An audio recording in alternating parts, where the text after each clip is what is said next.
name is Mike McDermott, and I'm an American soldier, albeit a retired one.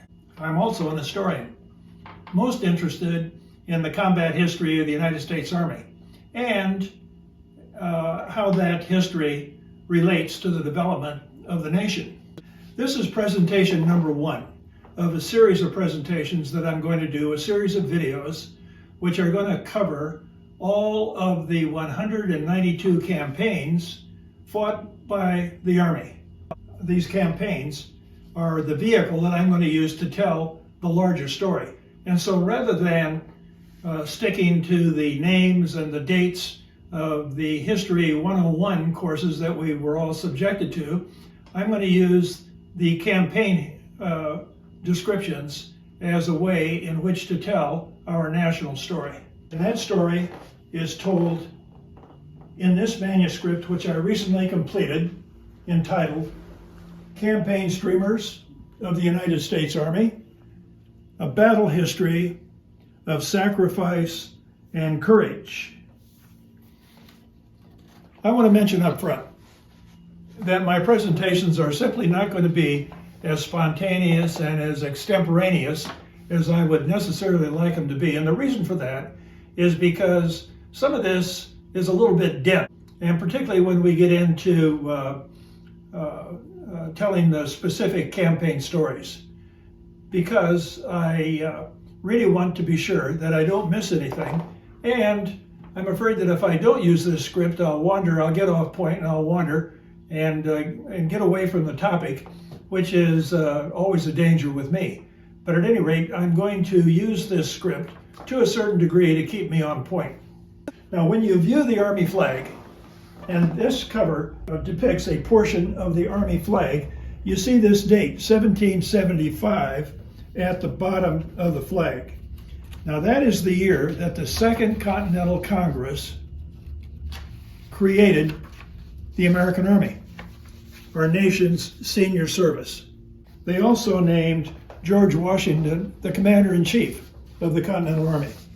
2 months before that, the Minutemen had confronted British troops at Lexington, firing that famous shot, which, according to Ralph Waldo Emerson, was that shot heard round the world.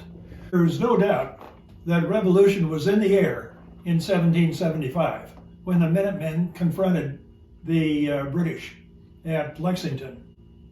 Interestingly enough, it was over a year, 13 months to be more specific, before the Congress declared our independence from the British, which, as we know, happened on the 4th of July, 1776. Now, while viewing the Army flag, you'll also notice a collection of colorful streamers that are attached at the finial, which is the arrow-shaped ornament at the top of the flagstaff. There are 192 of these campaign streamers, each one embroidered with a specific name and date of a campaign. Each streamer is normally in the colors of the campaign ribbon, which is attached to the medal that the soldier would have received when he participated in the war or in those campaigns. And let me demonstrate what I'm referring to here. This little box contains an original Vietnam campaign medal. This is a full-size medal with the ribbon attached, and the colors of that ribbon depict the national flag of South Vietnam, which was gold in color with 3 red stripes representing the 3 geographic areas of Vietnam. While the soldier would seldom wear a full-size medal, he or she would certainly wear these ribbons in the same color. And this ribbon would be attached to the ribbons of all of the medals that the soldier would have received over his career. And they, of course, would be attached to the soldier's uniform.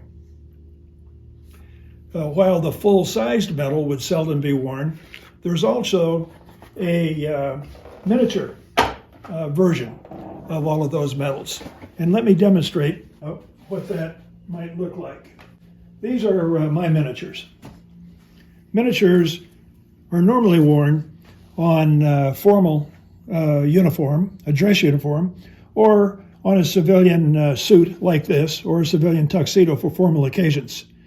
And in this collection, you will see there's the Vietnam campaign medal in miniature form with the gold background and the 3 red stripes.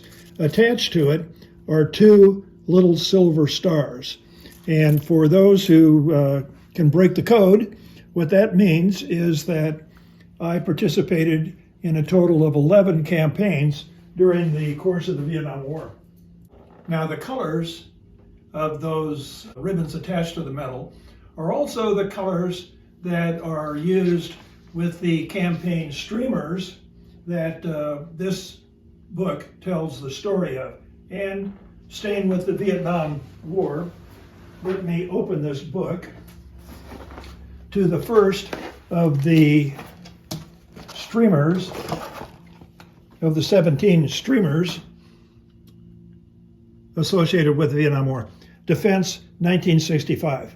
And what I've done in this book is tell the story of this particular period on 2 facing pages. And when you turn the page, you get the next campaign. And you turn the page, you get the next campaign throughout the whole course. You may have noticed the cap that I'm wearing. During back in the day, this was referred to as a patrol cap, and it's probably still called the same thing in today's Army. But this is the patrol cap that I wore in Vietnam. And on the front of it is a set of paratroop wings, master parachute wings, and a ranger tab. It's the kind of cap that we oftentimes wore in garrison or in the rear, but certainly not in the field in combat, where a steel helmet would have been a much better idea. And in fact, this is the steel helmet that I wore during one of my latter tours in Vietnam. It's a paratroop helmet with chin straps that attach to ensure that when you jump, the helmet stays attached to your head.